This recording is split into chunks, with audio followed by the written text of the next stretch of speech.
ছেলেদের চুল রাখার সুন্নতি নিয়মসমূহ কি কি? তিন ভাবে চুল রাখা সুন্নত: জুম্মা, লিম্মা, ওয়াফরা।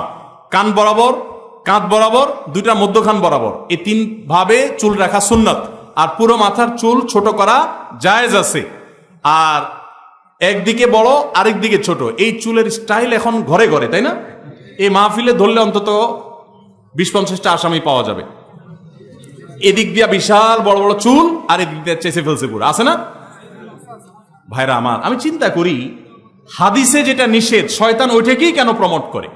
আপনারা অনেকে জানেন না হয়তো, নবী সাল্লাল্লাহু আলাইহি সাল্লাম কাজা করতে নিষেধ করেছেন। কাজা মানে হলো মাথার এক পাশে চুল আছে, আরেক পাশে চেঁচে ফেলছে। বিভিন্ন খেলোয়াড়, বিভিন্ন অ্যাক্টরদের অনুসরণ করতে গিয়ে এরকম চুল রাখেন, আছে না অনেক ভাইরা? এটা গুনাহের কথা, এবং এরকম চুল রাখা জায়েজ নাই, এগুলো উদ্ভট।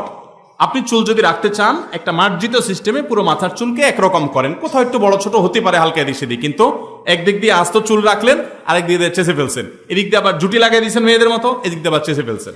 এরকম বিভিন্ন রকম করে চুল রাখা জায়েজ নাই। আল্লাহ আমাদের বোঝার তৌফিক দান করুন।